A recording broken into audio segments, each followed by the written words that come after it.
하나님께서 또 작년부터 주셔서 여호수아서를 우리가 한 장씩 또 한 절씩 읽어가고 있습니다.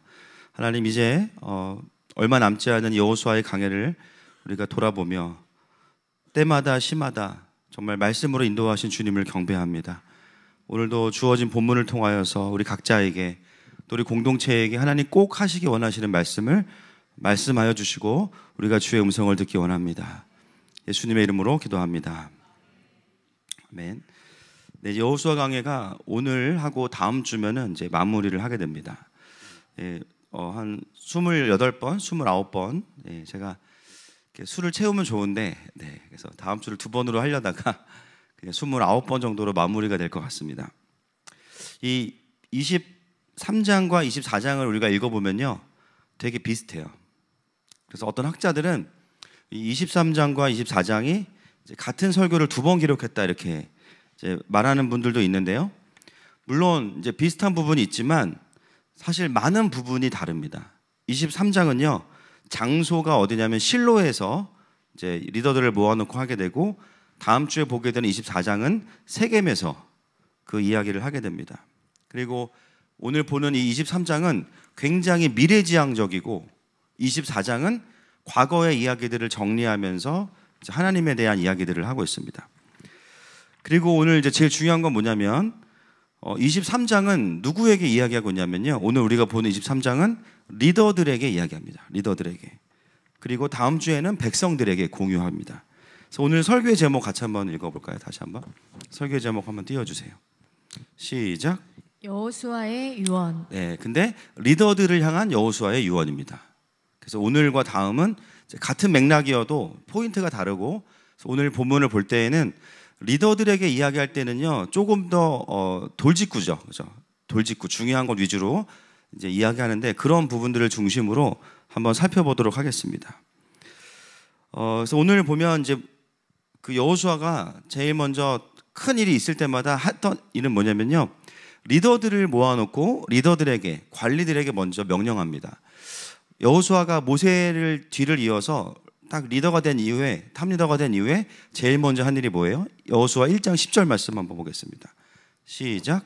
이에 여호수아가 그 백성의 관리들에게 명령하여 이르되, 진중에 두루 다니며 그 백성에게 명령하여 이르기를, 양식을 준비하라. 사흘 안에 너희가 이 요단을 건너 너희의 하나님 여호와께서 너희에게 주사 차지하게 하시는 땅을 차지하기 위하여 들어갈 것임이니라 하라.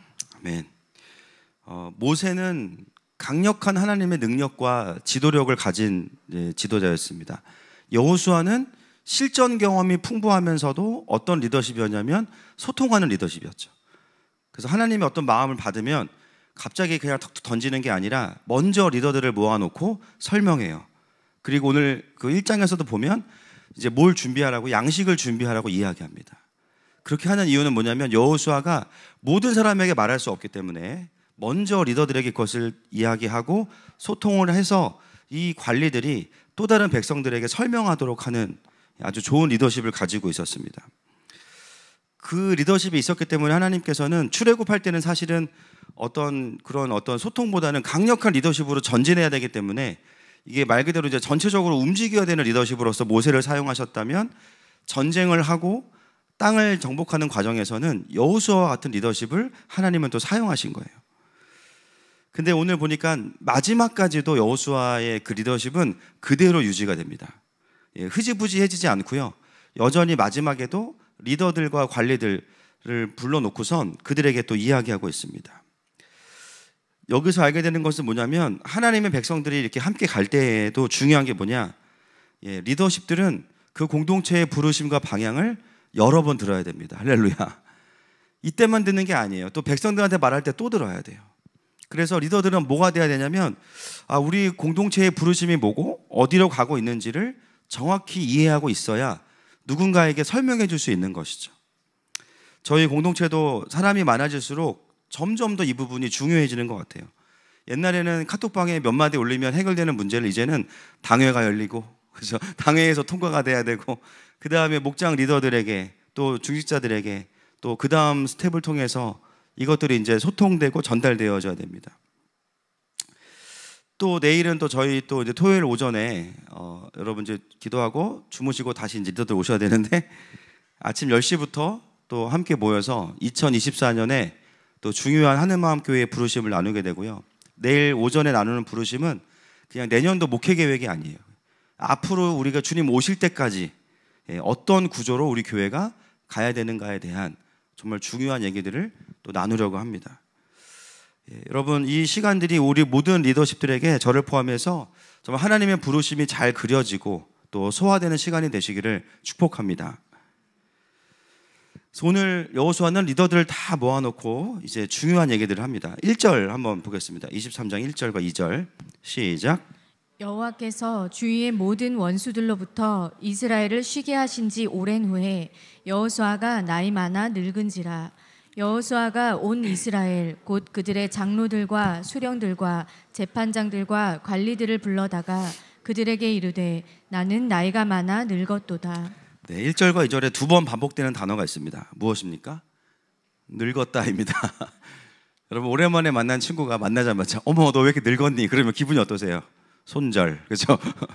바로 돌아서서 집에 가죠, 그렇죠? 너는 그러면서 막 이제 너는 자글자글해 막 그렇게 얘기하지 않겠습니까? 오늘 여호수아는요 리더를 불러놓고서 제일 먼저 뭘 얘기하냐면 내가 늙었다예요. 그걸 들은 게 아니고 본인이 스스로 두 번이나, 그리고 여호수아서를 기록하면서 본인이 1절과 2절에 리더들을 모아놓고 지금 유언을 해야 되는 중요한 타이밍에 가장 중요한 메시지가 뭐냐? 내가 늙었다. 그것을 강조하고 있습니다. 이거는 이제 군기 잡으려고 하는 게 아니고요. 왜 여호수아는 자신의 그 늙었음, 좀 약간 표현이 그렇지만 노쇠함을 강조하고 있을까? 이게 어떤 의미예요, 여러분? 이제 나는 이스라엘을 이끌기에는 너무 나이가 많아졌다는 거예요. 이제는 예전 같지 않다. 여러분, 이 이야기를 하는 여호수아의 마음이 편할까요? 불편할까요? 불편해요. 왜냐하면 여러분 이 얘기를 하는 순간 어떻게 되냐면 여호수아만을 의지하고 달려왔던 모든 이스라엘의 리더들이 실망하게 됩니다. 실망하게 돼요. 저는 여호수아의 이 고백은 너무나 겸손하고 정직하고 하나님을 경외하는 고백이라고 생각합니다. 보통 사람들은요 자기에게 어떤 인기가 생기고 어떤 영향력이 주어지면 그것을 포기하기 어려워합니다. 끝까지 자기의 영향력 아래 무엇인가를 가두려고 하죠. 그래서 여러분 유튜버들이 그 구독자 수가 늘어갈수록 점점 더 스트레스가 커지는 이유가 뭐냐면 거기에 합당한 영향력을 발휘해야 되니까. 그죠? 먹방러들은 더 많이 먹어요. 10그릇 먹고 20그릇 먹고 막 토하고 과한 이야기들을 합니다. 또 나이가 많이 드신 분들 가운데 정치권에 계신 분들 이제는 그만하셔야 되는데, 그죠? 계속 뭔가를 하는 이유가 뭐예요? 자기에게 영향력을 계속 펼치는 거예요. 또 교회들도 보면 건강하게 부흥했던 교회가 성장했던 교회들이 목사님들이 이제 노쇠하고 은퇴하시면서 깔끔하게 이제 마무리하셔야 되는데 은퇴하고 난 다음에도 영향력을 발휘할 때가, 그런 모습을 들을 때가 있습니다. 여러분 여호수아는 어떻게 하냐면 리더들 다 모아놓고 첫 말이 나는 끝났어요. 자신을 향한 모든 기대와 자신을 향한 모든 어떤 긍정적인 것들을 한 방에 잠재워 버립니다. 자신에게 집중되었던 모든 시선들을 다 끊어버리는 거예요. 그래서 아마 이 이야기를 들은 리더들은 정말 청천벽력 같다는 생각을 했을 겁니다. 그죠? 그렇게 하는 여호수아의 의도는 뭐냐면 자신의 리더십에 대한 그 기대들을 포기시키고 거기서 공동체를 와해시키는 게 목적이 아니라 하나님께로 그 시선을 돌리게 하는 겁니다. 여러분 이러한 여호수아의 작업은 오늘 나오는 메시지에 있어서 굉장히 중요한 서론이 됩니다. 매우 성숙한 리더의 모습이에요. 여러분 우리가 뭐 늙고 노쇠해서 어떤 자리에서 물러날 수도 있지만, 그죠? 때로는 우리가 목장 리더에서 목원이 될 수도 있어요. 그죠? 여러분 어떻게 하시겠어요? 난 지금은 리더할 때가 아니야. 나는 목원으로 들어가서 나는 기도받아야 될 때야. 나는 지금 나를 돌아봐야 될 때야. 하실 수 있기를 축복합니다. 우리 키즈 교사들 어느 순간 나는 교사를 내려놓고 나는 키즈 학생으로 들어가야 될 때야. 나는 다윗 구조대에 들어가야 돼. 할 수 있기를 축복해요. 여러분, 그게 진짜 겸손, 정직한 겸손이에요. 그리고 여러분, 여호수아는 자신의 리더십을 갑자기 내려놓는 게 아니라 준비시키는 거예요. 왜냐하면 그 전에 그 모세한테 상처가 있어. 모세가 등산 간다고 갔더니 안 내려오셨어. 눈이 흐리지 아니야 했는데 산에 이제 갔다 올게, 그리고 안 내려왔어. 그죠? 벼랑간 리더가 사라지니까 이게 또 상처였어. 여호수아가 얼마나 이 백성들을 사랑해요? 조금씩 이 백성들을 준비시키시는 거예요. 그죠? 여러분, 가장 힘든 게 자기 자신을 지워내는 게 힘든 일이에요. 여호수아는 그거를 해내고 있습니다. 그래서 이스라엘 백성이 준비할 수 있도록 해주게 되는 귀한 리더십이고요. 그래서 3절부터 5절에 보면 이제 여호수아의 마음이 드러나기 시작하죠. 자, 같이 읽겠습니다. 시작. 너희의 하나님 여호와께서 너희를 위하여 이 모든 나라에 행하신 일을 너희가 다 보았거니와 너희의 하나님 여호와 그는 너희를 위하여 싸우신 이시니라. 보라, 내가 요단에서부터 해지는 쪽 대해까지의 남아있는 나라들과 이미 멸한 모든 나라를 내가 너희를 위하여 제비 뽑아 너희의 지파에게 기업이 되게 하였느니라. 너희의 하나님 여호와 그가 너희 앞에서 그들을 쫓아내사 너희 목전에서 그들을 떠나게 하시리니 너희의 하나님 여호와께서 너희에게 말씀하신 대로 너희가 그 땅을 차지할 것이라. 3절부터 5절을 읽으면 다른 거는 잘 안 들어오는데요, 뭐가 계속 들어와요. 지금 너희 13번, 너희의 하나님, 너희 여호와, 너희 앞에서, 너희 목전에서 너희의 하나님 여호와께서 너희에게 말씀하신 대로 너희가 그 땅을 차지할 것이다. 너희라는 말이 13번이 나옵니다. 여러분, 여호수아는 이제 어떤 언어를 구사하냐면요, 자신이 리더로 부름받았을 때는 리더로서, 그죠? 개인이 아니고 리더로서 그 리더의 하나님이, 여호수아의 하나님이 되게 중요했어요. 하나님이 나에게 말씀하셨다, 이렇게 행해라. 그런데 지금 여호수아 어떻게 이야기하냐면요, 자기를 지웠어요. 그럼 어떡하냐? 이제는 나의 하나님이 아니고 너희의 하나님이 그 땅을 차지하게 하실 거야. 너희라는 단어가 13번이 나오고 있습니다. 그러니까 핵심 메시지는 뭐예요? 나는 늙었고 이제 이 하나님은 나의 하나님으로 사역하시는 게 아니라 이 시간 이후부터는 너희의 하나님으로 계실 거야. 뭐 그전에도 그랬지만, 여러분, 이 여호수아의 워딩은 무엇을 말하고 있냐면 리더들을 영적으로 독립시키는 메시지입니다. 그동안 리더들에게 하나님은 여호수아의 하나님이었어요. 그러나 이제부터 여호수아가 선포하는 것은 뭐냐면 이제부터는 나의 하나님이 아니라 너희의 하나님이다. 여러분, 성경을 보면 볼수록 참 신기한 게요, 그때 당시의 상황도 있지만 이게 자꾸 마지막 때와 겹쳐져요. 그냥 겹쳐져요. 그대로 해석을 하지 않아도 마지막 때에 되어질 것들과 연결되어 있어요. 여러분, 마지막 때는 더욱 이런 때입니다. 여러분, 그동안 여호수아의 하나님을 통해서 이스라엘이 인도받았고 가나안 땅을 정복했던 것은 나쁜 게 아닙니다. 그것은 당연한 거고 필요한 것이었습니다. 그러나 이제는 남은 땅들을 다시 정복하고 그것들을 취하는 과정에서 일어나야 되는 변화는 뭐냐면 각 지파들이 여호수아의 하나님을 의지하는 게 아니에요. 자신의 지파의 하나님을 의지하기 시작하는 거예요. 여호수아는 과감하게 나는 늙었고 이제는 너희 하나님을 의지하라고 도전하고 있는 겁니다. 여러분, 마지막 때는요, 우리가 늘 당연히 여겼던 그 영적인 구조가 무너질 수 있어요. 이미 우리가 코로나 때 그걸 경험하셨죠. 언제든지 교회 오면 기도할 수 있다고 생각했는데 예배를 드리지 말라니까. 그렇죠? 예배당 문을 닫아야 되고 예배할 수 없고, 구역 모임 집에서 하면 신고해서 막 벌금 나오고. 그때 우리가 뭘 경험했어요? 나를 영적으로 지탱해 주던 구조가 없어질 때 우리의 영성과 우리의 우물이 어떤 깊이인지를 각자가 확인하게 됐습니다. 물론 여러분, 개인이 우물을 파는 것과 공동체가 파는 건 좀 달라요. 두 가지 다 필요합니다. 드리고 싶은 말씀은 뭐냐면 마지막 때일수록 더 어디가 강력해져야 되냐면 개인의 우물이 깊어져야 됩니다.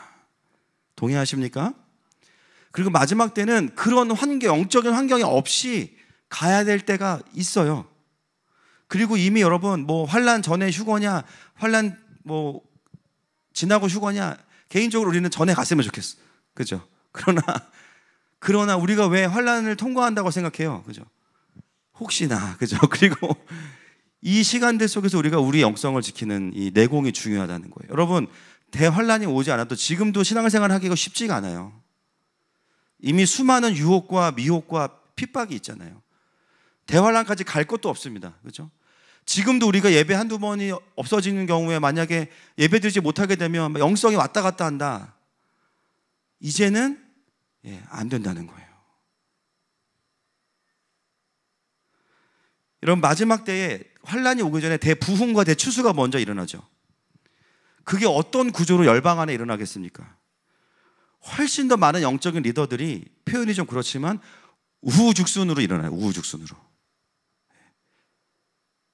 무명한 자가 아니라 너무나 다 강력한 자들이 많아서 동시다발적으로 일어나기 때문에 그 많은 영혼들을 추수할 수 있는 구조가 나온다는 거예요. 특정한 교회, 특정한 단체가 아닙니다. 여러분, 이 바벨론 시스템은 결국은 가짜 평화를 이야기하면서, 여러분 이번에 선교사님 통해서 들은 게 뭐냐면 튀르키예의 젊은 MZ 세대들이요, 그 가짜 인권, 가짜 평화에 대한 생각이 가득하대요. 그래서 그냥 밑도 끝도 없는 평화, 그리고 썬데이 무슬림들도 엄청 많아서 사실은 모스크에 가지 않는 청년들도 엄청 많대요. 이게 뭐냐면 전 세계적으로 이미 인본주의가 다 깔려 있는 거예요. 이 세계관이 왜 깔려 있겠어요? 결국은 평화, 가짜 평화를 딱 깔아놓고 그 평화를 주는 누군가가 이제 다니엘서의 예언처럼 등장하겠죠. 딱 그러면서 우리가 평화를 내가 보장해 줄게, 세계 통합 정부가 꾸려지는 거 아닙니까? 이게 바벨론에 가는 방향이고, 하나님의 방향은 뭐냐면 한 사람이 아닙니다. 강력한 하나님의 군대가 일어나는 거예요. 그래서 어디를 쳐야 될지를 몰라. 왜냐하면 열방에 동시다발적으로 하나님의 사람들이 막 일어나니까 다 리더야.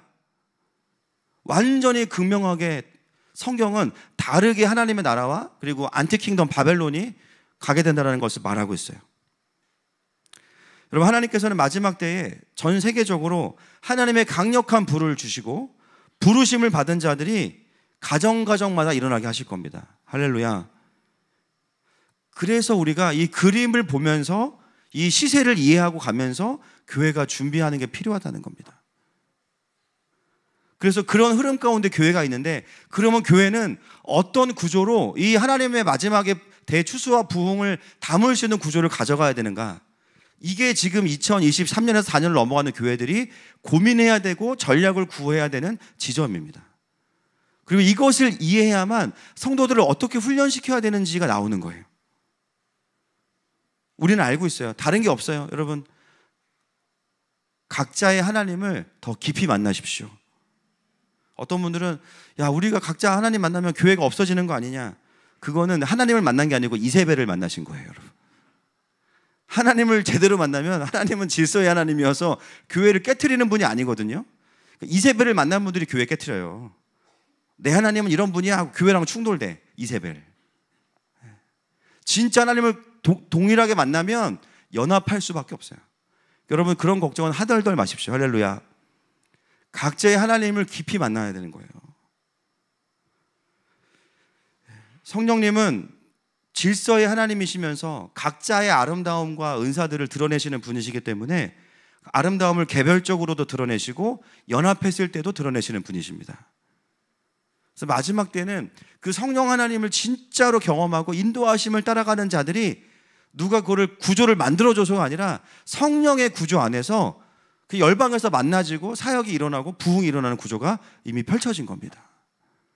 그 교회들은 여기에 이 성령의 음성에 귀를 기울이는 게 교회가 귀를 열어야 되는 거예요. 그래서 마지막에 이 성령의 음성을 듣고 함께 연합해지고 또 각자 사역하고 이런 교회들이 대추수의 영광을 누리게 될 줄로 믿습니다. 그렇기 때문에 우리 교회는 그것을 훈련화하고 있는 거예요. 자기의 우물을 파는 게 너무 중요한 거예요. 어떤 교회들은 예배가 너무 기름이 없어가지고 자기의 우물이 깊어지는 교회가 있어요. 그거는 제가 봤을 때 하나님은 공평하신 것 같아요. 그죠? 대예배 가면 묶이고 혼자 예배면 풀리고 이런 교회가 있어. 그죠? 근데 어떤 교회는 예배가 너무 좋아서 자기 우물이 필요가 없어. 언제든지 교회 가면 바로 리필되니까. 그죠? 근데 마지막 때는 어떤 시대냐면요, 그거가 상관없이 자기의 우물이 있어야 된다는 거예요. 그러려면요, 혼자 하나님 앞에 채워지는 경험을 해본 적이 있어야 되는 거예요. 더 그런 때가 온 겁니다. 이미 저희 교회 오시는 선교사님들이 하시는 말씀이 하나같이 하시는 말씀이 이 교회는 예배가 너무 좋다는 거예요. 그리고 선교지에서는 이런 예배를 드릴 수 없다는 거예요. 그런데 어떻게 그분들이 선교지에서 그 하나님 나라를 계속 확장시켜가고 영적인 싸움을 할 수 있어요? 그분들 다 뭐가 있는 거예요? 자기의 우물이 있는 거예요. 자기 하나님이 다 있으신 거예요. 강력한 예배를 드릴 수 없는 무슬림이나 공산주의 안에서도 자기 하나님을 아는 백성은 용맹을 떨칩니다. 다니엘서 11장 32절 말씀 시작. 배반하고 악행하는 자를 속임수로 타락시킬 것이나 오직 자기의 하나님을 아는 백성은 강하여 용맹을 떨치리라. 아멘. 미혹이 가득한 때가 온대잖아요. 그죠? 악행하는 자 속임수로 타락을 시키나 자기 하나님을 아는 백성, 하나님의 진리 안에 있는 백성들은 오히려 그럴 때일수록 강하여 용맹을 떨친답니다. 여러분, 여호수아는요 언제 이걸 경험했냐면 모세가 죽은 후에 경험했어요. 여호수아는 아시겠지만 그렇죠? 모세 바라기입니다. 그렇죠? 어떻게 보면 하나님보다 모세를 더 따라다녔어. 근데 그 모세가 하나님께서 그 모세를 데려가신 이후에는 여호수아에게는 강력한 리더십의 부재, 아비의 부재가 딱 일어난 거예요. 그러니까 뭐라 그래? 하나님께서 두려워하지 말라라, 걱정하지 말아라. 여호수아의 마음에는 나는 모세가 아닌데, 이게 항상 마음에 있었어. 나는 모세만큼 할 수 없는데. 여러분, 하나님이 부르셨으면 하나님의 능력을 주십니다. 모세도 원래부터 모세가 아니었어요. 아시죠? 할 수 있는 게 아무것도 없어요. 갈대상자에 떠내려오는 게 할 수 있는 전부였어요. 그 모세를 하나님이 건져내셔서 모세가 모세 되게 하신 거예요. 물론 여호수아가 그 리더로 서기까지, 그죠? 거의 90세가 다 돼서 리더가 됐잖아요. 사실은 훈련의 기간은 분명히 있었어요. 모세와 함께 다니면서 모세가 어떻게 하나님을 만나는지, 그리고 모세가 퇴근하고 나면 모세가 있던 그 회막에 앉아서 본인도 그 하나님을 똑같이 불러보는 거, 얼마나 어색하겠어요. 그렇죠? 여러분, 치유 축사 어색하시죠? 말이 안 떠오르는데, 어떤 모습 축사하는데 명령을 해야 되는데 기도를 하고 계신다는 거예요. 하나님 해주세요, 해주세요. 이게 아닌데 그러시면서. 처음에 얼마나 여호수아도 그 모세를 처음에는 따라했겠죠. 모세가 하는 것처럼. 이 상황에서 모세가 어떻게 했지? 아, 이렇게 했지. 사람들이 돌을 던지는 모세가 어떻게 했지? 아, 더 화냈지. 따라해, 막 따라해. 근데 어느 순간부터 그 모세가 이제는 희미해지기 시작하면서 뭐가 되냐면 여호수아가 자신의 하나님을 만나기 시작한 거예요. 그 더 이상 자기를 코칭해줄 모세가 없으니까 어떻게 돼요? 어떤 상황이 터지면 그냥 그대로 하나님께 가는 거예요. 하나님을 의지해서 결정하고 책임지고. 이 시간을 지나면서 여호수아는 모세의 후계자, 모세의 종이 아니라 여호와의 종이 된 겁니다. 여러분, 리더십의 완성은 뭐냐면 자신의 리더의 부재예요. 그때 우리는 훈련을 받아야 됩니다. 받았던 마지막 단계가 뭐냐면 내가 리더가 돼서 책임을 져보는 자리에 가게 되는 거예요. 여러분, 여기 계신 분 중에 나는 아빠 엄마 준비를 10년 전부터 했다 계십니까? 계실 수도 있죠. 그죠? 대부분은 뭐예요? 애가 나왔기 때문에 아빠가 되고 엄마가 된 거예요. 그죠? 그래서 막 물 온도를 못 맞추니까 애 막 뜨거워가지고 울고 이렇게 되는 거예요. 그죠? 근데 그 경험을 통해서 뭘 배우냐면 어느 순간 진짜 아빠와 엄마가 된 거예요. 자녀를 책임지고 자녀를 자녀보다 더 사랑하는 아비와 어미가 되는 거예요. 내가 의지하던 리더가 없이 주어진 부르심과 사명을 완성해 가면서 이제는 어떻게 보면 책임져야 되는 자리에 가면서부터 그때부터가 우리의 리더십은 진짜로 세워지고 완성이 되어지는 것입니다. 저도 돌아보면 언제 많이 그래도 저 개인적으로 성장했나, 저의 삶의 전반적인 삶은 리더십의 부재였어요.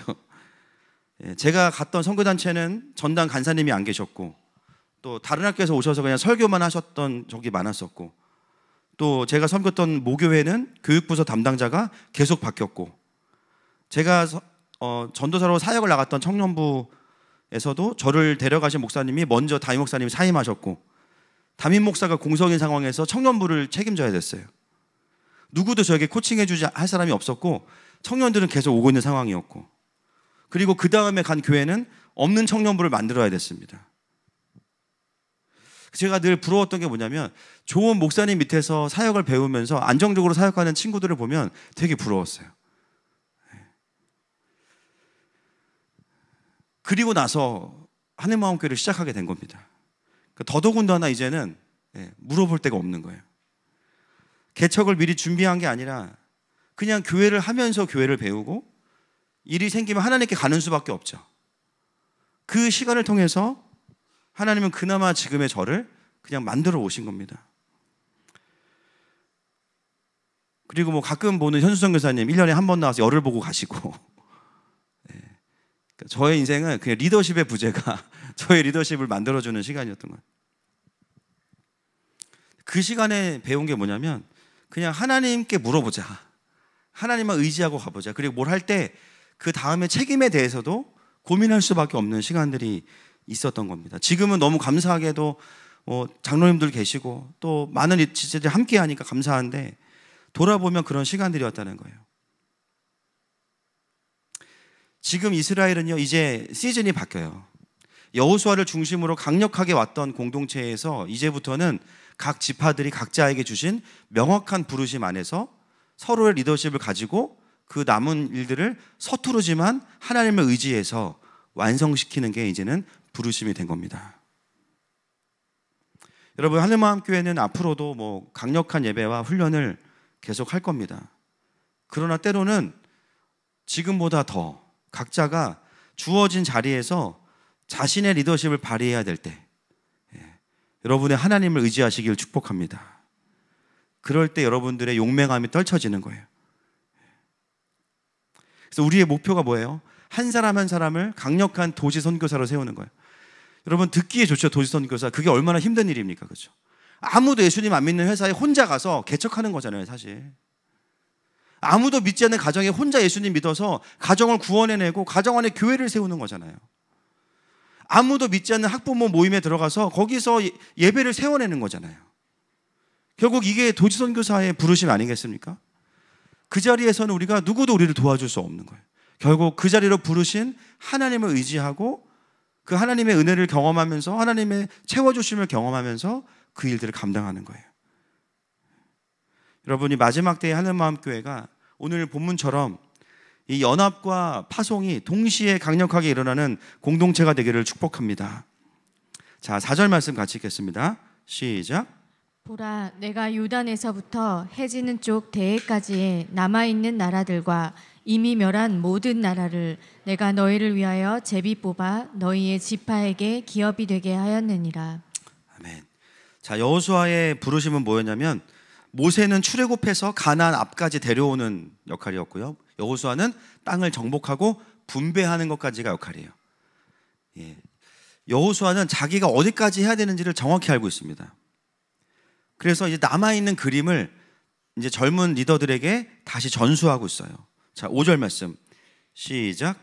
너희의 하나님 여호와 그가 너희 앞에서 그들을 쫓아내사 너희 목전에서 그들을 떠나게 하시리니 너희의 하나님 여호와께서 너희에게 말씀하신 대로 너희가 그 땅을 차지할 것이라. 자, 여호수아가 변하지 않는 기조는 계속 너희의 하나님을 강조하고 있습니다.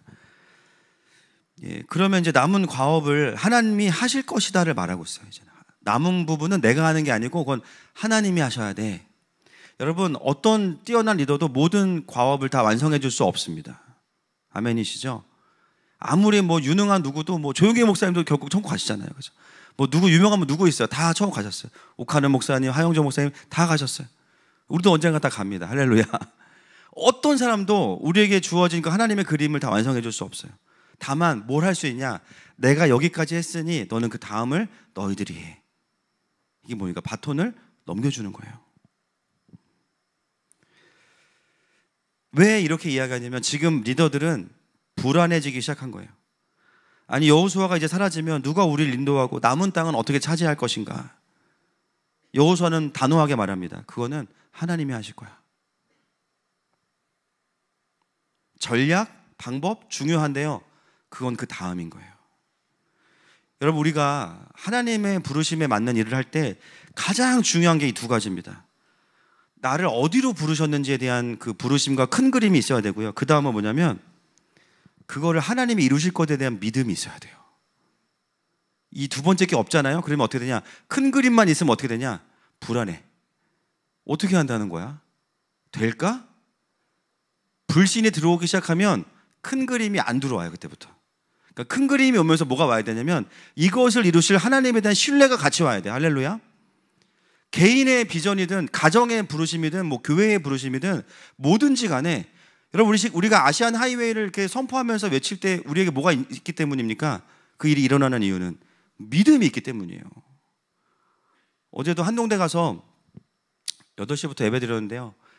한동대 총학생회 이제 애들 모아놓고 다 모여서 제가 무슨 얘기 했겠어요? 아시안 하이웨이 이야기하고 대한민국의 건국, 킹덤의 흐름 쭉 이야기하면서 그 대한민국을 하나님이 아시아를 선교하는 나라로 세우셨고 이 아시아에서 이런 비전을 담을 수 있는 학교가 어디냐?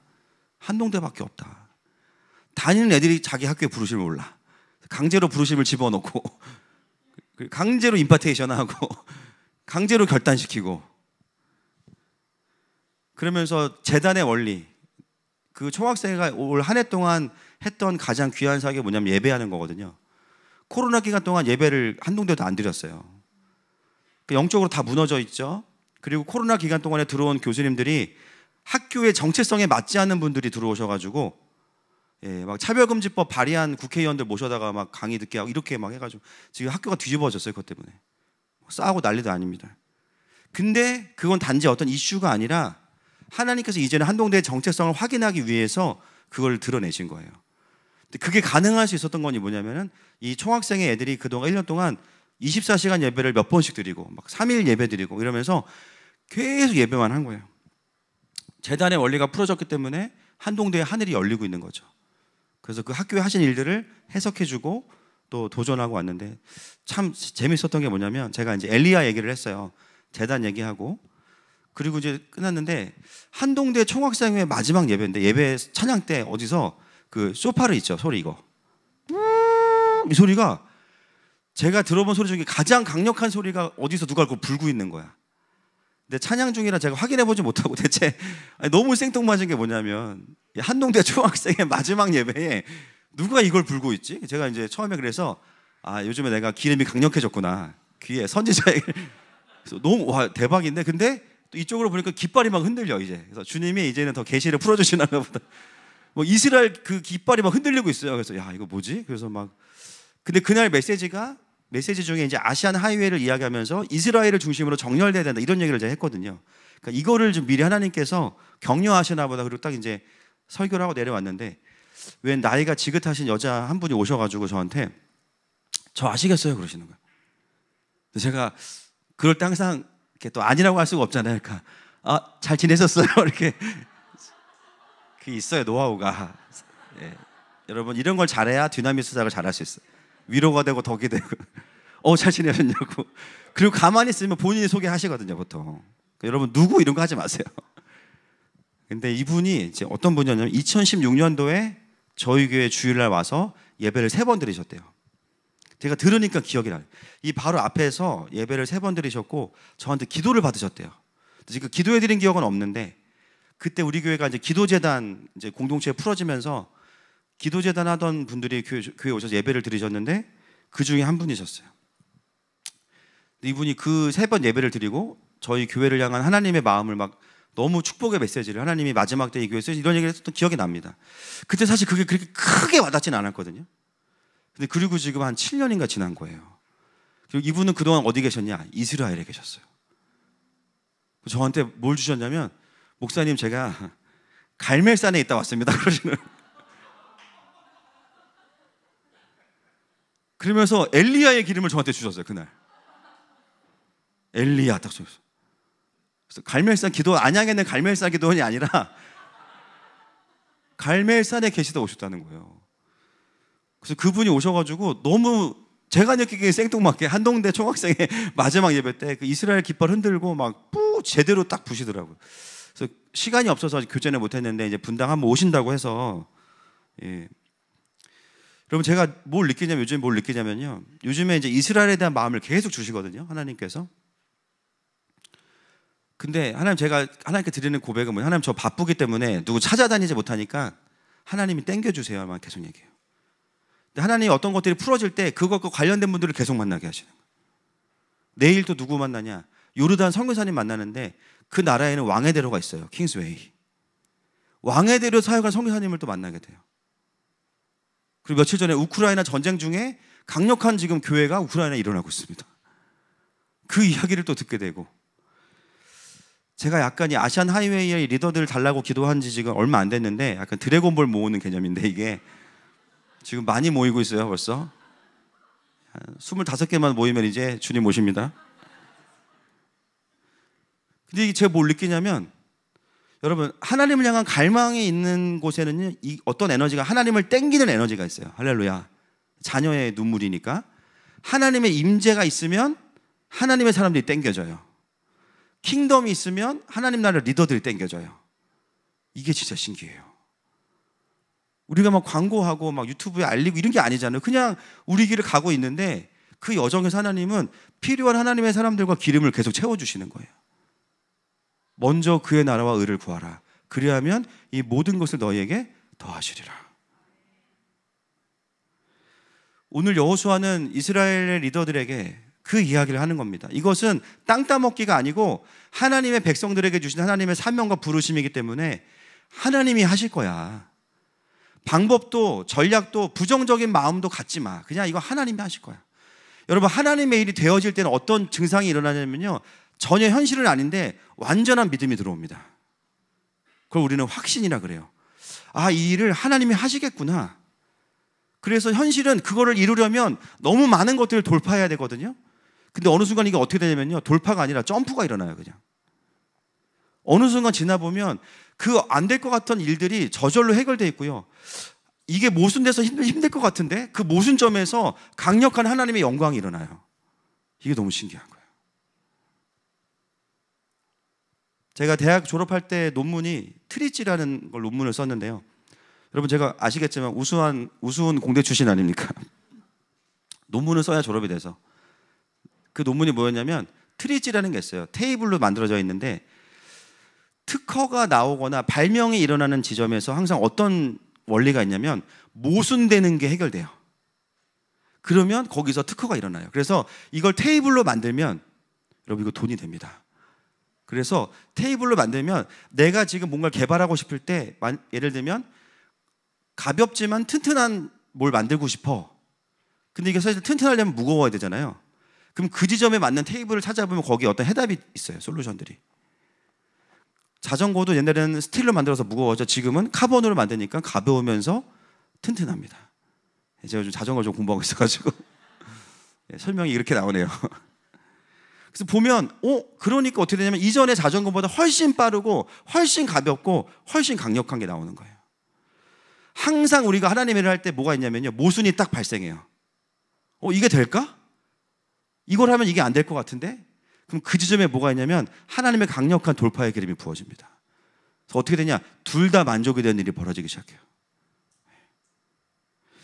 여러분, 지금까지 하늘마음교회가 어떻게 왔습니까? 그런 지점들을 계속 뚫고 온 거예요. 기도재단 할 때도 하루에 어떻게 10시간 말씀을 읽어요. 막 하신 분들이 막 나와. 근데 하시면서 막 돌파가 일어나. 막 어느 순간 시간이 아까운 게 아니고, 시간이 더 아까운 게 아니라 그 시간 안에 하나님께 붙잡히는 게 더 강력하기 때문에 그 시간들을 막 드리는 사람들이 나오기 시작해. 막 하늘이 열리기 시작해. 여러분, 우리가 하나님의 일을 할 때 자꾸 내 마음이 무너지고 믿음이 안 생긴다. 그럼 어떻게 되냐면요, 하나님한테 방법을 묻지 마세요. 하나님이 하실 것을 선포하십시오. 그게 답입니다. 우리 머리로 사실 뭐 안 나와요. 그죠? 죄송하지만 잘 안 나와. 이게 될까? 우리는 안 돼요. 하나님은 돼요. 그게 하나님의 나라를 이루는데 꼭 필요한 거고 나에게 주신 부르심이면 반드시 그거를 넘어가게 하시거나 뚫어내게 하십니다. 그리고 나서 우리가 하나님께 어떤 방법이나 전략을 구해야 되는 거죠. 그래서 여러분, 하나님께서 여호수아와 이스라엘 백성에게 주신 그 땅을 정복하는 원리는 하나예요. 땅을 어떻게 하라는 거예요? 어떻게 하면 땅을 주신다고 그랬어요? 땅을 밟으라 그랬잖아요. 그렇죠? 뭐 하나님께 밟고 싶어요? 밟아야겠죠? 밟으면 좋겠죠? 밟고 싶다. 밟는 법을 가르쳐 주세요. 오른발로 밟을까요? 왼발로 밟을까요? 엄지발가락에 먼저 닿을까요? 새끼발가락에 닿을까요? 밟을 예정이에요. 밟고 나서 어떻게 할까요? 하지 마. 밟으라 그러면 밟으면 되는 거예요. 자유롭게 엄지로 밟든 뭐 물구나무로 서든 알아서 하시는 거죠. 중요한 건 뭐냐면 밟고 나서 얘기하자. 제발. 이 수많은 말들을 잠재우고 하나님 말씀하시는 게 뭐냐면 그냥 밟으라는 거예요. 거기 밟고 예배하기 시작해. 그럼 내가 그때부터 일할 거니까. 왜 내가 할 걸 네가 궁금해하니? 우리가 할 일은 그 땅을 밟는 겁니다. 그리고 하나님의 일은 하나님이 성취하십니다. 여러분, 지금까지 우리 교회가 했던 사역들을 돌아보세요. 기도를 일단 해요. 그리고 믿음으로 그냥 가요. 그러면 그 일들을 우리가 하고 있어요. 제가 여러 번 말씀드리지만 우리가 그 히즈웨이브도 그 전에 그 공동체에 어려움이 있던 그날 우리가 금요 집회 때 기도했잖아요. 울면서. 3년 뒤에 어떻게 됐어요? 그 공동체가 우리 공동체 안으로 들어왔잖아요. 같이 사역을 하고 있고. 그죠? 북한 사역. 제가 북한 사역 기도하면서 설마 우리 교회에 북한에서 탈북민들이 오겠어? 마음에 그런 마음이 있었거든요. 휴가 갔다 갔더니 뉴스에 나왔던 그 베트남에 있던 자매가 우리 교회에 와 있어. 막 귤도 갖다 주고 막. 우리 교회는 탈북민이 우리를 섬겨주는 교회입니다. 막 뭐 사주고 막. 한동대 기도했더니 한동대 가서 계속 설교하고 있고, 지금 제가 한동대 분당으로 이전시켜달라고 기도하고 있어요. 더럽게 멀어요. 아 진짜. 어제 새벽 2시에 왔는데 감사한 거는 1년 동안 예배하면서 리더들이 많이 세워졌어요. 진짜 많이 열리고. 아시안 하이웨이 1년 전만 해도 이게 뭔 말이냐, 그죠? 아시안 하이웨이 뭔 말이냐, 이게 무슨, 그죠? 북악 스카이웨이도 아니고 이게 뭐냐, 막 드래곤볼 5개 모이고 있습니다. 지금 저는 한 2년 안에 다 모일 것 같아요. 어떻게 하지? 몰라. 저한테도 묻지 마세요. 그냥 하나님 주시면 가는 거예요. 여기에 뭔가 제동이 많이 걸리면서부터 뭐냐면 어려워지기 시작하는 거예요.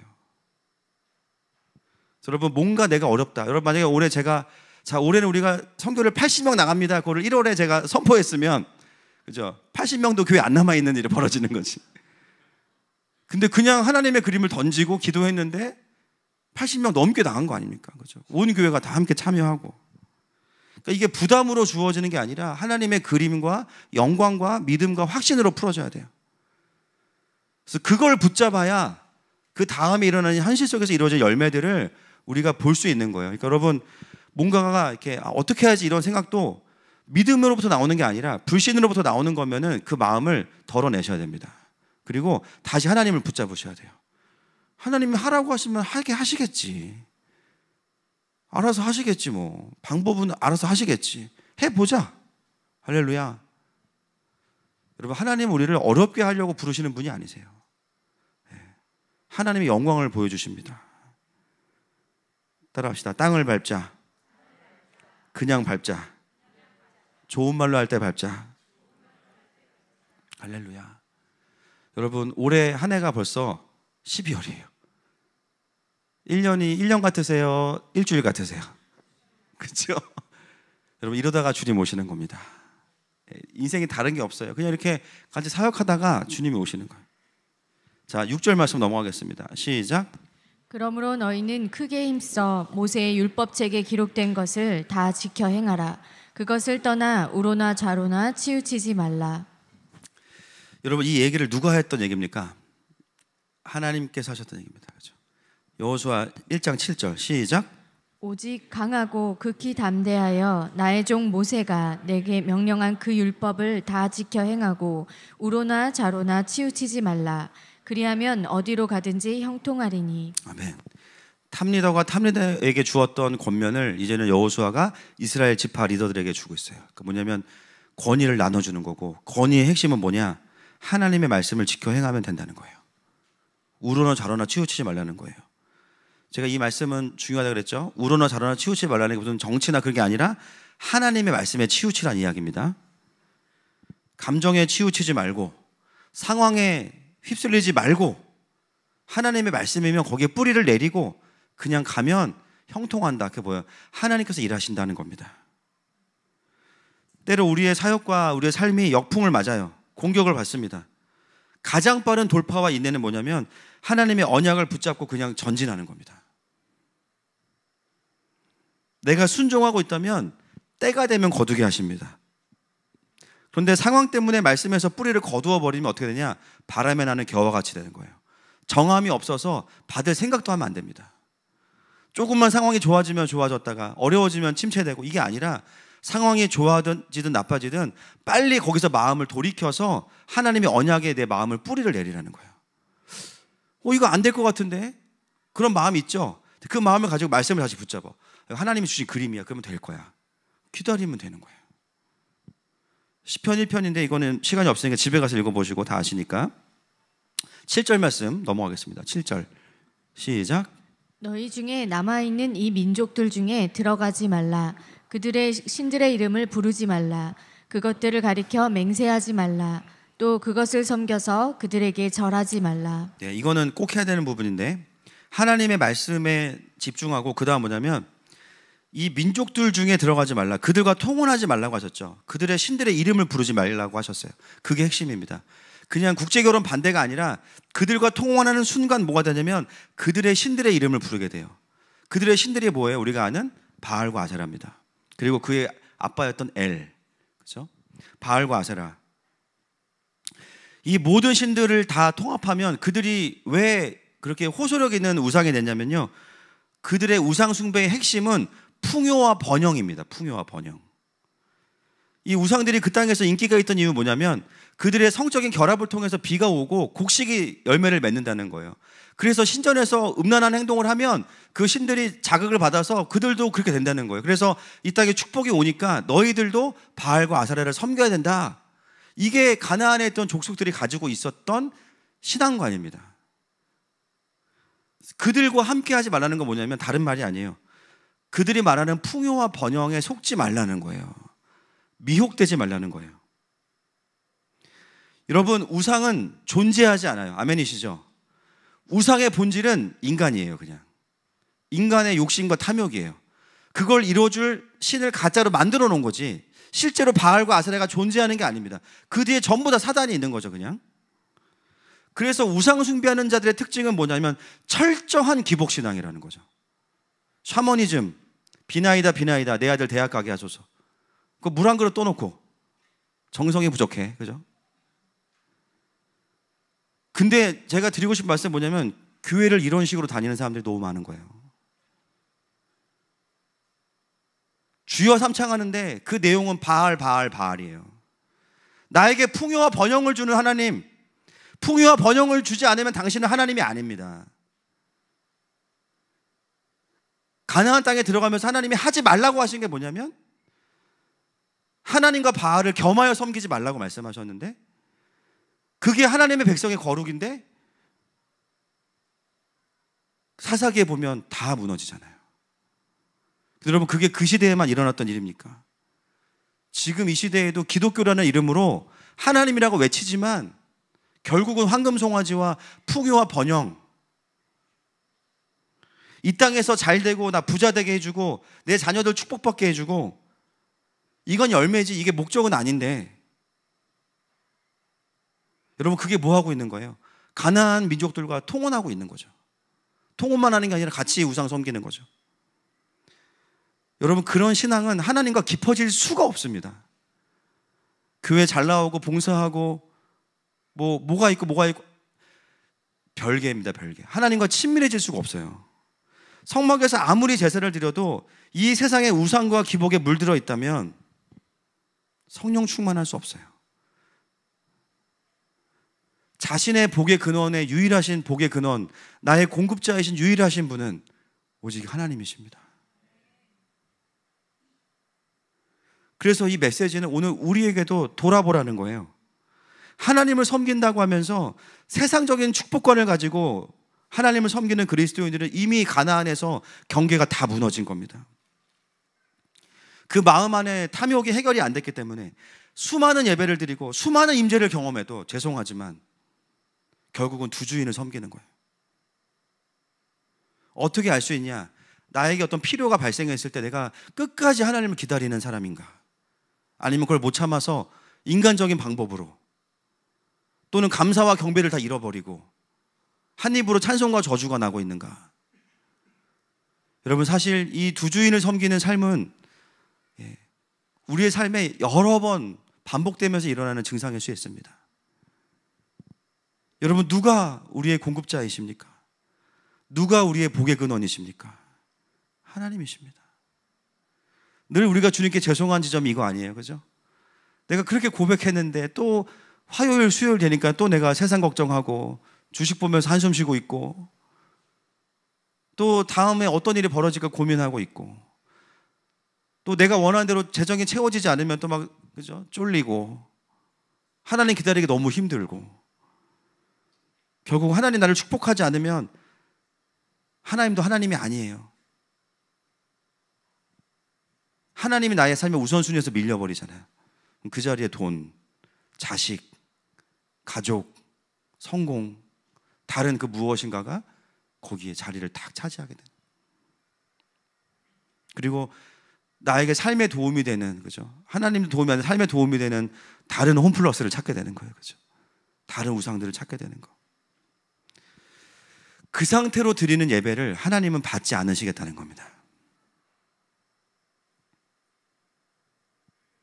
사단의 전략은요, 우리를 교회에 못 가게 하는 게 아니에요. 세상을 겸하여 섬기게 하는 거지. 그걸 극대화하는 시스템을 갖고 있는 게 어디냐? 바벨론. 여러분, 마지막 바벨론 시스템 안에 종교 반드시 들어있습니다. 시세를 이해하지 못하는 교회들 제가 봤을 때 굉장히 위험할 수 있다고 봐요. 늘 해왔던 신앙을 반복하면서 그게 신앙생활이라고 생각하게 만들면서 거기에서 하나님과 함께 가지 못하게 하면 그거야말로 진짜 무서운 거예요. 세상에서는 여전히 세상의 성공 논리로 살아가면서 예배하는 삶을 산다. 사역을 하면서 내 힘으로 하려고 한다. 하나님을 하나님으로 섬기지 못하게 하는 모든 것에 대해서 우리는 깨어 있어야 됩니다. 8절 말씀 넘어가겠습니다. 시작. 오직 너희의 하나님 여호와께 가까이 하기를 오늘까지 행한 것 같이 하라. 결국 이 모든 삶의 핵심이 뭐냐면 하나님과 가까이 가면 해결되는 문제입니다. 친밀함이 없기 때문에 안 되는 거예요, 이게. 진짜 하나님과 친밀하면 하나님 나의 공급자 되심을 내가 느낄 수밖에 없어요. 친밀한 사람은 삶의 작은 변화에서도 하나님의 손길을 봅니다. 친밀함이 없으면 그 일들이 막 나에게 공급되고 있는데 전혀 안 봐요. 안 보여. 내가 원하는 것만 딱 보고 있어요. 하나님이 채우실 때까지 기다려서 하나님의 공급하심을 경험하시기를 축복해요. 저도 이게 잘 안 되는 사람이었습니다. 제가 단적인 예로 제가 부목사 때 섬겼던 그 담임 목사님이 굉장히 그 인색하다 그러면 좀 신뢰가 되고 돈을 아끼는 분이었어요, 그분이. 근데 보면 또 선교에도 잘 쓰시더라고, 보면. 생활에서는 엄청 아끼시는 분인데 일단 뭐가 필요가 있으면 일단 안 사. 기다려. 근데 제가 그쯤에 뭐가 필요했냐면 책장이 하나가 필요했어요. 너무 이게 필요해서 그 목사님께 책장이 필요한데 하나 사려고 합니다. 그래서 이제 얘기했더니 기다리라는 거야. 제가 못 기다렸어요. 그래서 13만 원짜리 샀는데 제가 딱 원하는 게 있어서 근데 다음 날 어떤 일이 벌어졌냐면 교회에 그 똑같은 책장을 어떤 성도가 안 쓰다고 가지고 온 거야. 제가 그때 깨달았어요. 그때 깨달았어요. 와, 한 번만 참았으면 내가 이거 13만 원 안 쓰고 그 똑같은 거 내가 그냥 받았을 텐데. 여러분, 정말 우리에게 필요한 건 하나님 주시는 것 같아요. 주십니다.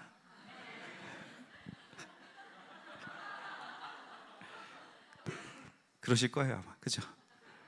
써있잖아. 성경에 써있잖아. 하나님 공급자시라. 그러니까 바알과 아세라한테 제발 경배하지 말고 비는 내가 주니까, 그죠?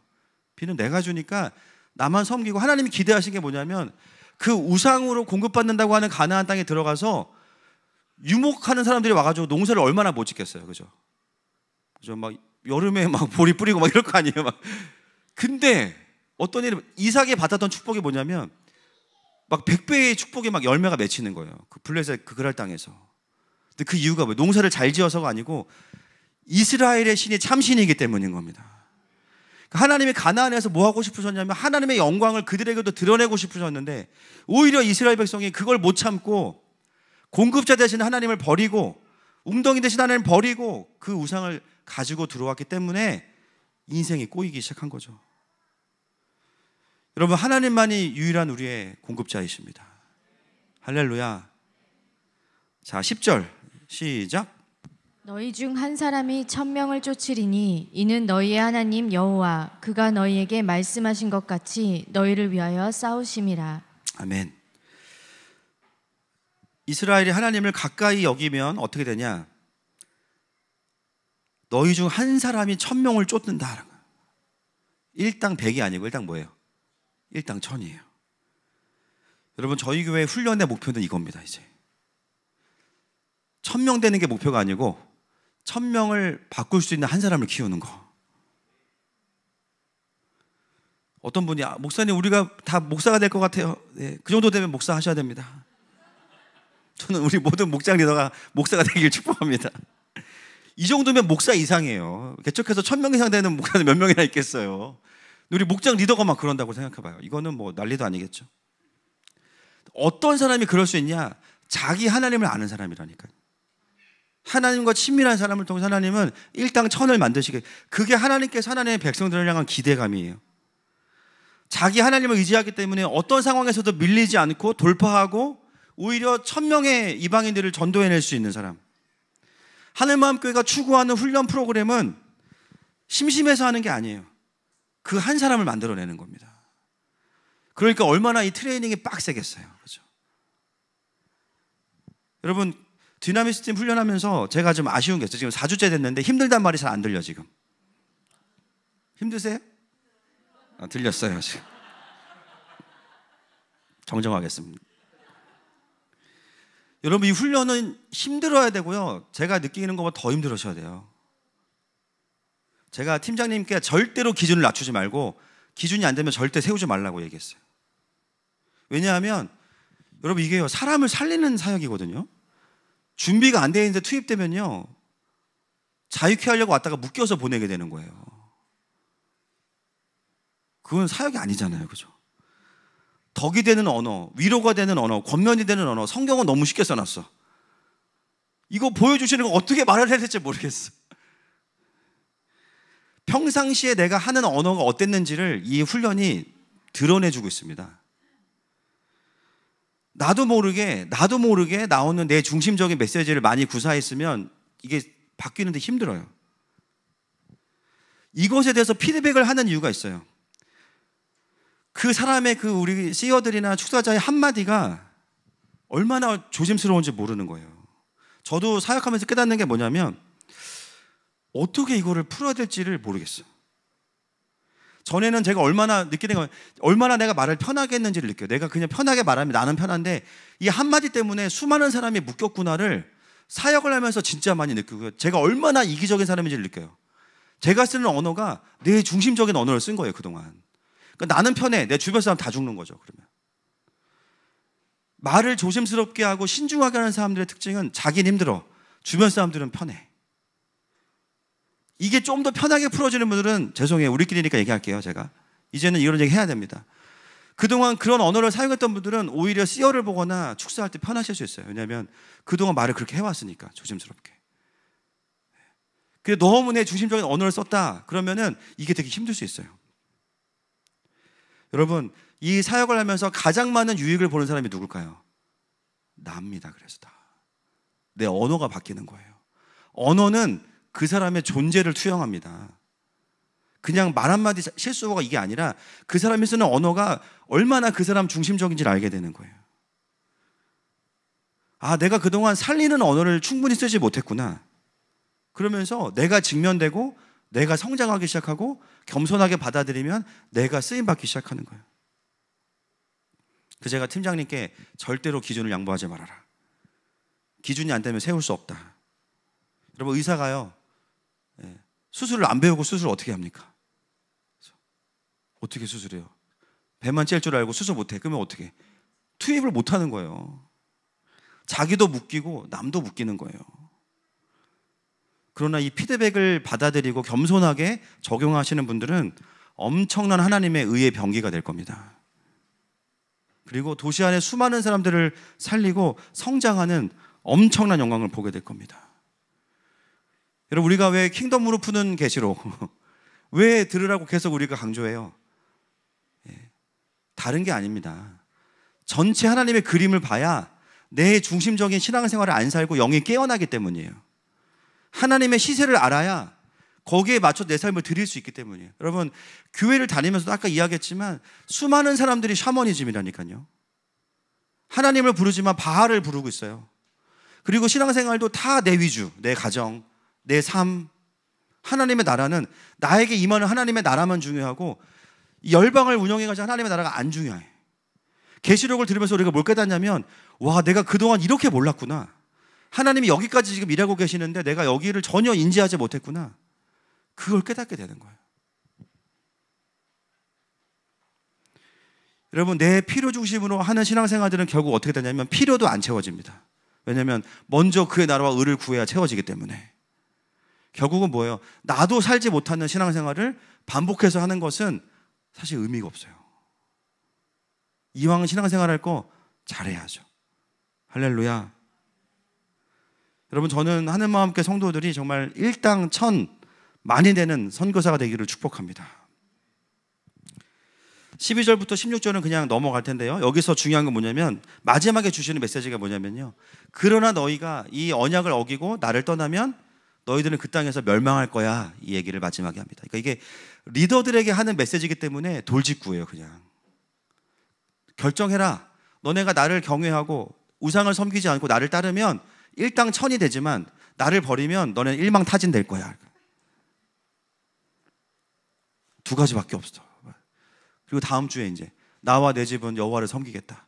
너네 어떡할래? 여러분, 여호수아의 메시지는 진짜 마지막 때에 필요한 메시지인 겁니다. 중간은 없습니다. 어떻게든 복음과 성령의 능력으로 자아를 죽이고 무조건 하나님과 함께 가는 것 외에는 살 길이 없습니다. 전진하는 것 외에는 살 길이 없는 거예요. 여러분, 이건 협박이 아니고 팩트입니다. 그 부르심 앞에서 우리가 우리의 마음을 들이면서 갈 때 하나님의 기업을 정복하고 그 영광을 누리면서 가게 될 줄로 믿습니다. 이 시간에 함께 좀 찬양하기 원합니다. 오늘 말씀은 유대인들을 향한 말씀이지만 그 나무에 접붙임 받은 바 된 우리도 이방인이지만 같은 원리가 적용되는 겁니다. 그래서 이스라엘을 향해 주신 메시지지만 영적인 원리는 같은 거예요. 오늘 특별히 함께 이 시간 경배하면서 우리 마음 가운데 자꾸만 두 마음을 품게 하는 거, 자꾸만 바알을 섬기게 하고 자꾸만 불신하게 만드는 이 마음들이 정말 하나님의 영광을 붙잡음으로 인해서 완전히 정리되기를 선포합니다. 이 시간에 우리의 삶을 인도하시고 그 길을 만드시는 그 하나님을 경배하면서 나아가십시다.